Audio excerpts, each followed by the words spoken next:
My name is Alexis Magnan-Callaway. I was the National Mobilization Director for Gillibrand 2020, Kirsten Gillibrand's presidential campaign.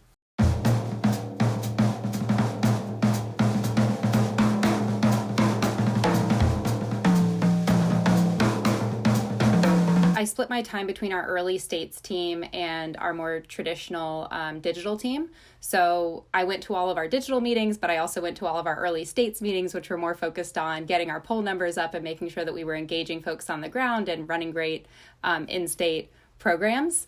It was really interesting to sit at the crux of those two things, but a lot of my day-to-day was figuring out how our field program was going to be using digital tools, making sure they had all of the support that they needed, and then also making sure that our larger national digital program was incorporating organizing into everything that they did.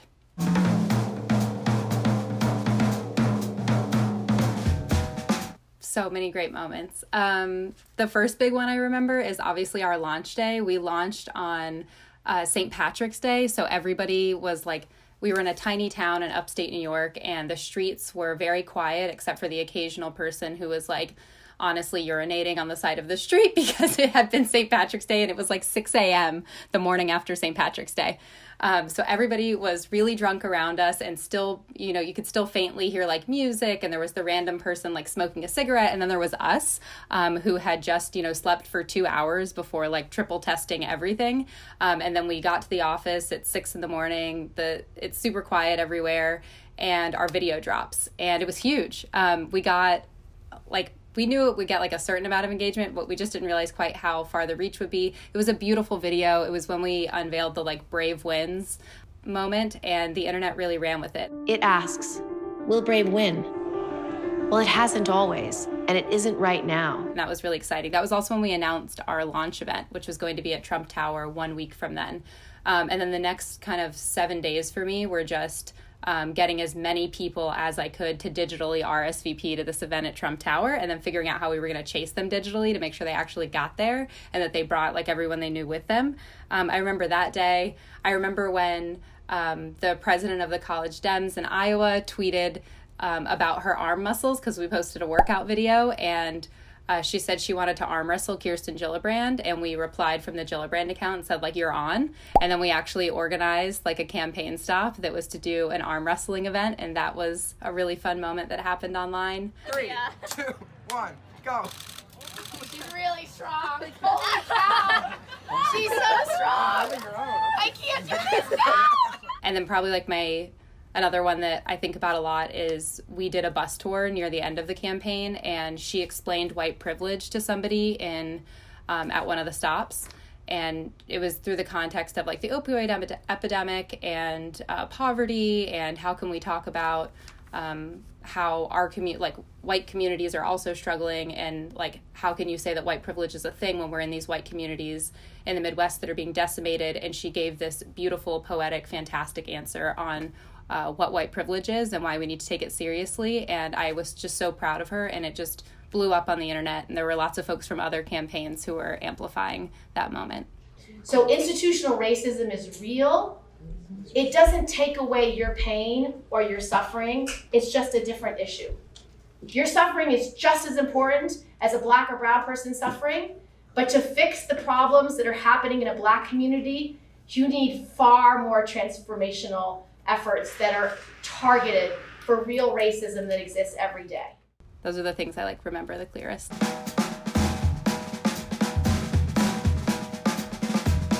So in the beginning, it was definitely breaking through the noise and introducing people to her. Obviously, we weren't one of the top few candidates who had run for president before, and we knew that a lot of voters just didn't know who she was. She has kind of a complicated name, right? Kirsten Gillibrand. People are like, oh yeah, Kirsten Gillibrand, I like her. And it's like, yeah, Kirsten Gillibrand. It's a more difficult name. There were obviously lots of other people who were new to the electorate that had difficult names too, but in the beginning, it was all about how do we introduce her to people, because once she gets on people's radar and they can see kind of what we see in her, they're going to understand, why she's the best person to take on Trump. I want voters to know that I am beholden to no one, that my values are not for sale, and that I'm working only for you. But very quickly, as the DNC's rules to stay in the race, they came really fast, and they had kind of tight deadlines. So very quickly, our goal kind of shifted from telling the story of who she was to like, we need to make the next debate stage. And that was true for like the first debates and then the second debate right after. And then that was just, it seemed to kind of eclipse everything else that we were able to do. And really dominated the day-to-day of a lot of our programs. For me, because I was sitting between our early states programs and our national digital program, I watched our national digital program really pivot everything to how do we create moments, how do we capitalize on those moments, and how do we just like hit the low dollar donor threshold every day.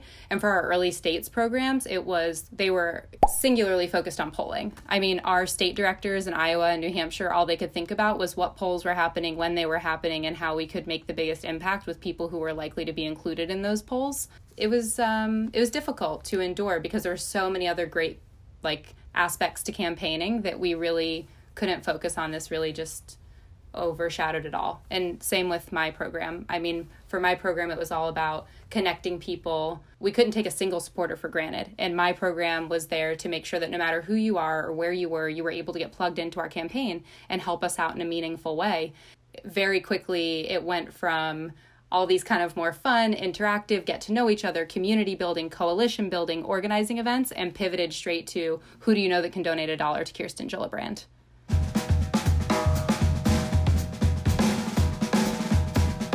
Within my program, the thing that I was most proud of was I knew in the beginning, we all knew this, that we couldn't take a single supporter for granted. Every single supporter, because the field was just, we had 20 candidates in the beginning, and so few people were paying attention. And so we have this like tiny pool of people who are paying attention. And then within that, like 20 different groups of people. So I just knew in the beginning that I needed to make sure that every single supporter felt like they were able to really connect to the campaign and then stay connected to the campaign. And I wanted to get in early, and I wanted to be the person who had the most impact as far as like how we reached out to them. So I started this program of having like virtual one-on-ones or like welcome calls is what we called them for our supporters, and anybody could sign up for one.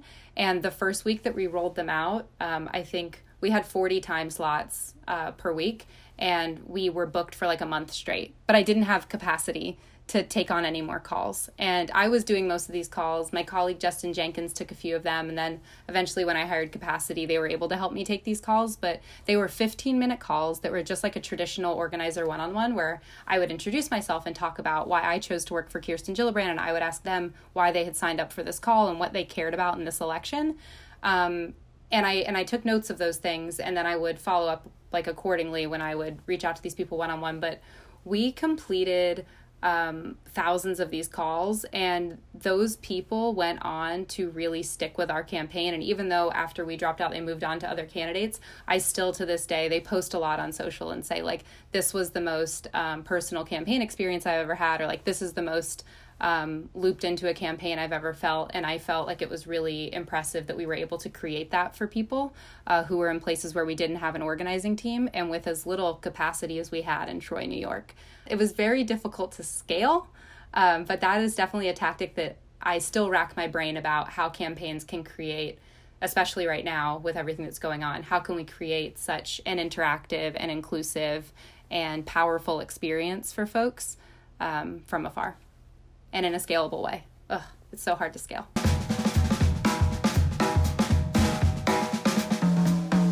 I think there are a lot of things we did online that people weren't sure would work, but they ended up somehow working for us. This was a weird cycle. From my point of view in the mobilization side of things, I hired people, one, because it was like slim pickings, but two, because this is a theory that I had that I thought I would like ultimately put to the test. I hired people with absolutely no digital experience, only campaign experience and organizing experience to have pretty high level positions. Our Iowa digital director, who was awesome, and our New Hampshire digital director, also awesome. Neither of them had ever worked in digital before. They only had organizing backgrounds. But I firmly believe that if you understand the basic tenets and the fundamentals of good organizing, I can teach you the digital tools. It's harder the other way around if you like understand all the digital tools to understand the fundamentals of good organizing, because it's just hard to picture those things if you've never been an organizer. So to replicate the experience or sharpen the experience of field organizing or in-person organizing, and these folks were in a position where they were supporting our field team on the ground, and they were only going to be able to do that if they had field experience. So I hired folks who had absolutely no digital experience, and people thought it was nuts.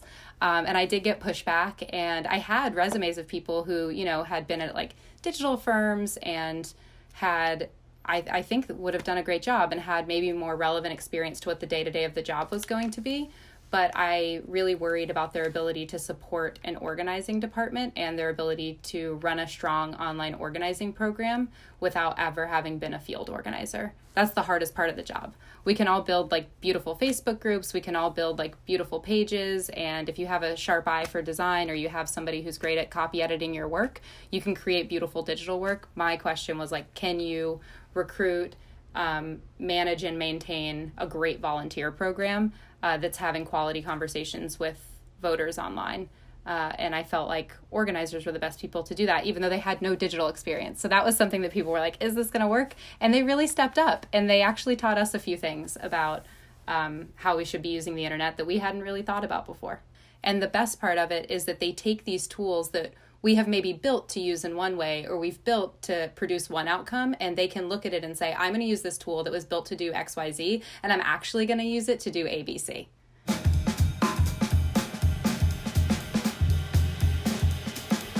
People don't need as much hand-holding as we think they do. I spent a lot of the first few months being very stressed out that we were trying to run these, very big and professional programs with just such a small team. And I was just racking my brain about like how we could possibly give them all the things that they needed and the support that they needed to get their jobs done using all these digital tools. And like they just needed more digital organizing support and staff, and our organizers like needed more digital organizing trainings. And I just wanted to give them so much stuff, like so much programming.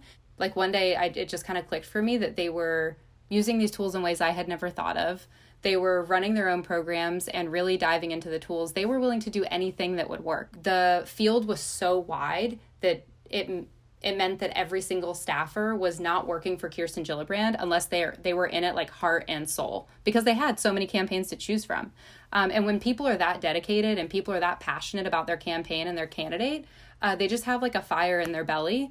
And that fire in the belly means that they were hungry for tools, and they dove right into the tech stack. And instead of me saying like pleading with them to use our digital tools because they had 20 other things going on every day, it was like they were going to do those 20 things and then stay up an extra 2 hours at night to like dive into their digital tools. They were just like doing it on their own, and they didn't need as much hand holding as I thought that they did. And I never thought that they needed those things because they couldn't figure it out on their own. I mostly discounted their appetite for it, and I walked away from this campaign being like, both volunteers and staff can be handed the keys, and we can pull back the curtain a lot more on what we're trying to do, rather than just giving them programming that's very like, step 1, do this, step 2, do this, step 3, do this, and these are the metrics that we're going to be looking for. It's like, at the end of the day, here are the outcomes and the goals that we're trying to produce. We're giving you these tools.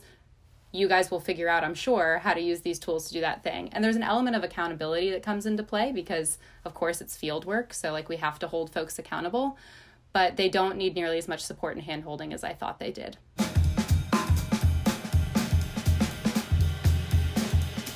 Building a data ecosystem before you start diving into your work is really important. And for me, at least, I started doing all this great work and I was really proud of it, and I was trying to figure out, how to make things measurable and how to like report out on things that were happening, and then also how to figure out, how to scale things. And all of those things became very difficult very quickly without a good data ecosystem. I don't think people think about with mobilization or online organizing, like, of course you need like a CRM to manage your signups, but it's such a new space that we're using several different tools to get information about our supporters. So we have like obviously donors coming through ActBlue, and then we have website signups coming through whoever your CRM is that is like hosting your website, or like where your web forms are going. And then we have surveys and like email signups, and then we have all the folks who are signing up through our like mass SMS program and are texting into our short code, and then we have that list of people. And where are we reconciling all these lists?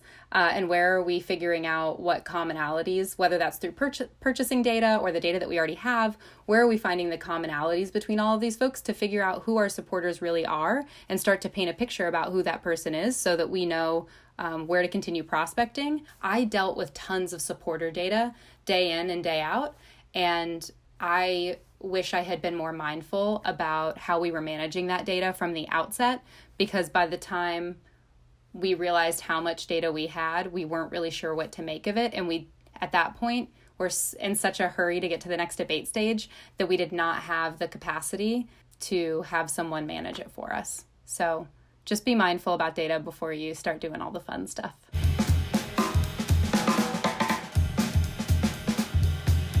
We just touched on data, like invest in data early. Make sure you have a strong data ecosystem. You understand all the data that's coming in and all the data that you're going to push out to make your programs more effective. We interact with thousands of supporters and or persuadable voters every single day if you have a field program, and oftentimes it's not at the forefront of their mind to make sure they're collecting data of all the people who are around them.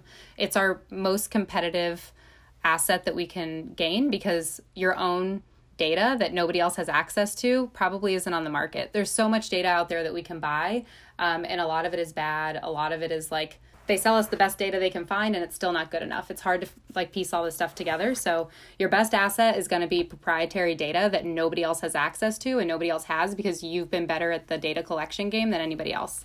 My kind of like golden rule coming out of this is pretty is not effective, and effective is not always pretty. You can build really beautiful stuff that just doesn't perform. I watched us do it. I remember getting text messages from, I'm at the DNC and everybody's freaking out about this thing that you sent over text message and they love it. And I was like, well, I'm happy that people at the DNC are impressed with this, but it's not getting me results. And then people, would say, this is really cool. This is really great. You're being so hard on yourself, but success is measurable. And I think that that's really, especially in a new space like digital organizing, that like gets lost somewhere. And if you build a beautiful online organizing hub where people can go to find out all the different ways they can help your campaign from home, and it's gorgeous and it has a great mobile version and everybody loves looking at it, but nobody's taking action or your traffic's not converting, then we need to have a conversation about it. And it's very hard to find the balance between pretty and effective. And I think there were some campaigns that really struck that balance. And we definitely, I think there were moments that we did too. All of us had our moments where we like really struck the balance, but it is the eternal struggle of a digital organizing person is just because it's pretty and it looks good doesn't mean people are taking action, and vice versa. Sometimes I build something that is really janky looking, so grassroots, and people love it. And it's easy for all of my 65-year-olds named Carol to understand, and they're all taking action and they're sending it to everyone they know. And I'm like, I don't love the way this looks. It wouldn't be my first choice, but it's working.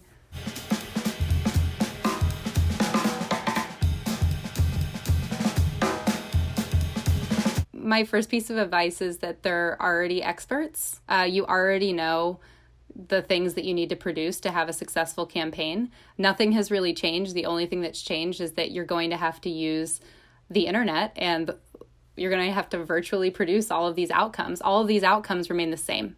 Your outcomes aren't changing here. I'm sure there are a lot of them that feel like this isn't what I signed up for, or I don't feel ready to tackle this. And I think they should all just take a moment to realize that they are. We're also not reinventing campaigning. So don't think you have to like reinvent how we campaign. We're still going to use a lot of the same tactics. We're just going to use them online.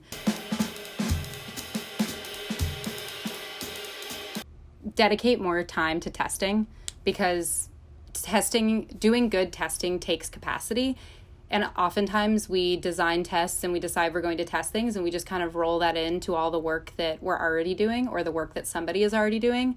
And when you take the time to have someone who can really put their mind on, one, like the variables that we can test, and two, like good test design, and then also three, like the execution of the test and like how we're measuring it and reporting out. When somebody has the time to actually do that cleanly, the results can be pretty game changing. And we usually just roll testing into everything else that we're doing as like, oh, and we're also going to test on top of the 90 other things we're doing. But dedicating some capacity to that can really be worthwhile. And the other thing is stop investing in and building tools to turn out white people. There are so many tools that are not conducive to households where multiple people share a name, or where people like me have multiple last names, or rural voters that don't live within 30 miles of a polling location, voters that, I could go on like forever, voters that cell phone numbers change constantly. There are people whose cell phone numbers change a lot. There are voters who their cell phone number is never in their own name. It's always in their dad's name or in a family member's name, and it's hard to get our hands on their data. So we just need to be more diligent about collecting it and how we record that data on the back end. And there are just so many tools out there. You can really tell the ones that were founded and built either by people of color or with people of color in mind, because their design is just so much more intuitive to dealing with those pieces of data that are so crucial in us being able to turn out these folks. And if you want to really succeed in earning the trust of those supporters and then keeping up with them in a meaningful way and then ultimately being able to turn them out, you need the tools to do that at scale. And guess what? Like, a lot of the tools that we have were built by white people for white people. And if you already have tools that don't do those things, build the use case and call up your tool and say, please fix this, please build this feature, please make it easier to do this, so that this tool can make it easier for us to stay in touch with and engage and turn out these voters, because they matter. And especially for Democrats, these voters are going to be the difference between us winning and losing elections.